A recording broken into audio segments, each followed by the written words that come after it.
மக்களே, எல்லோரும் எப்படி இருக்கீங்க? நல்லா இருக்கீங்கன்னு நினைக்கிறேன். நான் ரொம்ப நல்லா இருக்கேன். Welcome back my channel. என்னோடய சேனலுக்கு ஆதரவு கொடுங்க. யாராவது புதுசாக இருந்தீங்கன்னா லைக் பண்ணுங்கள், ஷேர் பண்ணுங்கள், கமெண்ட் பண்ணுங்கள். வாங்க இன்றைக்கி ரொட்டீன் எப்படி இருக்குன்ட்டு நம்ம பார்க்கலாம். ஓகேங்களா? மணி எத்தனைன்னு பார்த்தீங்கன்னா மணி இப்போதான் மணி 6:30 ஆகுது. சரிங்களா? 6:30 நம்ம ஸ்கூலுக்கு கிளம்புவோம். நம்ம இது பண்ணலாம் வாங்க. நம்ம இப்போ ஸ்கூலுக்கு போயிட்டு பிள்ளைங்களை எடுத்துகிட்டு வந்தாச்சு மக்களே. ஆமாம், நம்ம அப்படியே ஸ்கூலுக்கு போயிட்டு மேடம் மேக்டவுனுக்கு வண்டியை விடுனாங்க.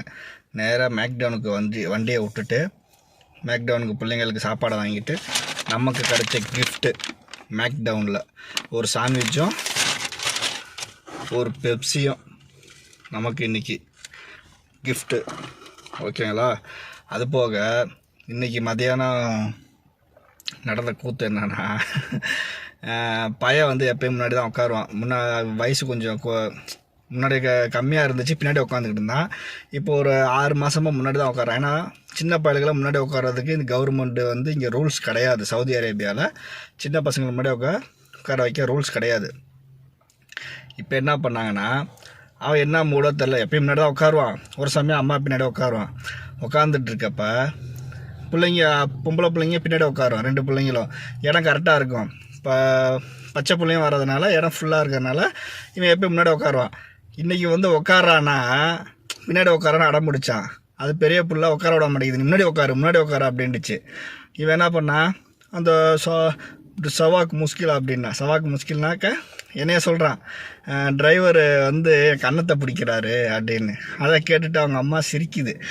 என்ன டிரைவர் கன்னத்தை பிடிக்கிறாரு? அவங்க அரபியில் பேசுகிறது எனக்கு கொஞ்சம் புரிஞ்சிச்சா. ஐயோ நம்ம அவன் அழகாக இருப்பானா, அதனால் அவனுக்கு சும்மா கன்னத்தை பிடிச்சதுக்கு அவங்க அம்மாட்ட சொல்கிறான், இந்த மாதிரி டிரைவர் என் கன்னத்தை பிடிச்சிட்டான் அப்படின்னு. சரிப்போ அப்படின்னு சொல்லி இங்கே உட்காந்து என்கிட்ட ஒன்றும் கேட்கல, இருந்தாலும் சொல்கிறேன். பையன் உடனே அவங்க அம்மா, அது எப்போ நடந்துச்சு இந்த சம்பவம்? 2 நாள் ஆச்சு. அது இன்றைக்கி தான் சொல்கிறான் அவங்க அம்மாட்ட, இங்கே உட்கார வேணாங்கிறதுக்கோசரம் பின்னாடி உட்காடுறா அப்படின்னாங்க. அதுக்கோசரம் சொல்கிறான் அவங்க அம்மாட்ட, இந்த மாதிரி டிரைவர் கன்னத்தை பிடிச்சாரு அப்படின்னு.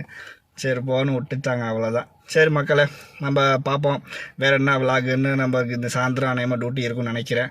சரி பார்ப்போம். ஓகே, இங்கே பாருங்கள், சவுதி அரேபியாவில் மண்டபம் இதுதான் கல்யாண மண்டபம். அதனால் பெரிய ஆளுங்க கல்யாணம் நடந்துக்கிட்டு இருக்கு போல். உள்ளுக்குள்ளே பார்த்தீங்கன்னா அவ்வளோ டெக்கரேஷன்லாம் பண்ணி எல்லாம் பண்ணிகிட்ருக்கு. ஆனால் உள்ளே நம்ம அங்கே போக முடியல. அந்த இடத்துல எல்லாம் சவுதியாக இருக்காங்களா, அதெல்லாம் ஒன்றும் உள்ளே பார்க்க முடியல. நாங்கள் முடிஞ்சளவு ட்ரை பண்ணுவோம். ஹலோ மக்களே, இப்போ என்னன்னா மணி 3:15 வண்டியை ஸ்டார்ட் பண்ணினாங்க. வண்டியை ஸ்டார்ட் பண்ணி நேராக ஜிம்முக்கு வந்தேன். பிள்ளைங்க விடுவோம்ல, அந்த ஜிம்முக்கு விட்டாச்சு. ஒரு 10 நிமிஷம் இருக்கும். எடுத்துகிட்டு நேராக இன்னொரு லொக்கேஷன் போட்டு என்னோடய ஜிம்முக்கு போ அப்படின்னாங்க. அங்கே பாதி தூரம் தான் போனேன். போயிட்டு திரும்ப வேறு என்ன மைண்டு மாறிச்சுன்னு தெரியல, திரும்ப காஃபி ஷாப்புக்கு விட்டாங்க. அங்கே போயிட்டு நான் ஒரு 1/4 மணி நேரம் ஒரு 20 நிமிஷத்தில் வந்துடுவேன் அப்படின்னாங்க. சரின்னு ஒரு 1/2 மணி நேரத்தில் வெளியே வந்தாங்க. 1/2 மணி நேரத்தில் வெளியே வந்துட்டு நான் அங்கே காஃபி ஷாப்பில் வீடியோ எடுக்க முடியல. நான் இங்கே வண்டியை பார்க்கிங் போட்டிருக்கேன், எய்த்தாப்பில் உட்காந்துருக்காங்களா, கண்ணாடி வேறையா, அதனால் வீடியோ எடுக்க முடியல. சரின்ட்டு திரும்ப நேராக கொண்டு பிள்ளைங்கள் இருக்கிற ஜிம்முக்கு கொண்டு இறக்கி விட்ருக்கேன். இப்போ உள்ளே இருக்கிறாங்க. எத்தனை மணிக்கு வர போகிறாங்கன்னு தெரில. இப்போ மணி எத்தனைன்னு பார்த்தீங்கன்னா மணி 4:40 ஆகுது இப்போ மணி.